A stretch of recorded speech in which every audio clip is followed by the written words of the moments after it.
பார்த்தீர்களா சங்குப்பூவின் மகத்துவத்தை? இதனால்தான் ஹீரோயின் எல்லாம் காலை எழுந்ததும் சங்குப்பூ டீ குடிக்கிறார்களா?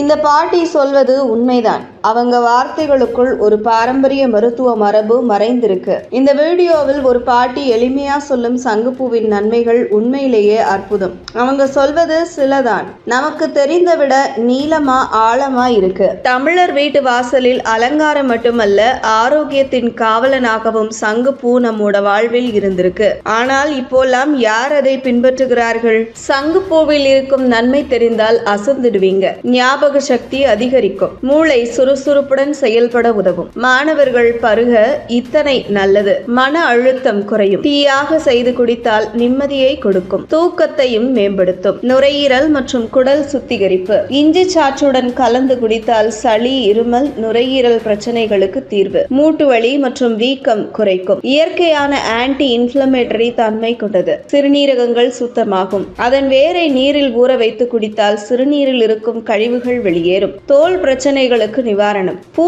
சாறை முகத்தில் தடவினால் பிம்பிள், கருமை பளிச்சென மறையும், தலைமுடி வளர்ச்சி, சங்குப்பூ எண்ணெய் தலைமுடிக்கு நல்ல வளர்ச்சியும் கூந்தல் நச்சுக்களை அகற்றவும் உதவும், இரத்த அழுத்தம் கட்டுப்படும், தினமும் சங்குப்பூ குடித்தால் ஹை பிபி பாதிப்பு குறையும், சர்க்கரை நோயாளிகளுக்கு மிகுந்த பயன், இன்சுலின் புரொடக்ஷனை தூண்டி இரத்த சர்க்கரையை கட்டுப்படுத்தும், ஆண்களுக்கு வலி குறைக்கும் மூலிகை, ஆண்களுக்கு ஏற்படும் இரைப்பை வலி, உமிழ்நீர் குறைவுக்கு இது ஒரு நல்ல தீர்வு. இத்தனை நன்மைகள் உள்ள சங்குப்பூ நம்ம வீட்டு வாசலில் தானாக வளர்ப்பதும் நாம் அதை கவனிக்காமல் விட்டுவிடுவதும் சிந்திக்க தூண்டும் விஷயம். பாட்டி சொல்வதை கேட்டு சாதாரணம் என்று நினைக்காமல் அதில் உள்ள அறிவையும் அர்ப்பணிப்பையும் புரிந்து கொண்டு செயல்பட்டால் நம் வாழ்க்கையும் ஆரோக்கியமும் செழித்திருக்கும். பழங்கால தமிழர் வழக்கத்தில் இருந்த சித்த மருத்துவ அறிவு இன்று நமக்கு தேவையான மருத்துவத்தை சொல்கிறது. அந்த அறிவை பாதுகாக்க வேண்டும், பரப்ப வேண்டும்.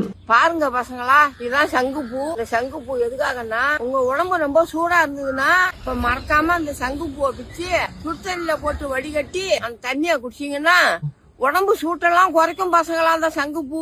அதுக்காக தான் இந்த சங்குப்பூ. அது இல்லாம உங்க மூஞ்செல்லாம் சுருக்கமா இருக்குல்ல பசங்களா, சுருக்கமா இருந்து மூஞ்செல்லாம் முகப்பொரு அதிகமா இருந்ததுன்னா இப்ப மறக்காம அந்த சங்குப்பூவை பிச்சு சுடுதண்ணில போட்டு கொதிக்க வச்சு பூ எடுத்து எட்ட போட்டுட்டு அந்த தண்ணிய குடிச்சீங்கன்னா மூஞ்சி சுருக்கம் எல்லாம் வராது பசங்களா, முகப்பொரும் வராது பசங்களா. அதுக்காக தான் இந்த சங்குப்பூ. சரியா பசங்களா? மறக்காம ஆயா சொன்ன வைத்தியத்தை செஞ்சு பாருங்க பசங்களா. சரியா பசங்களா?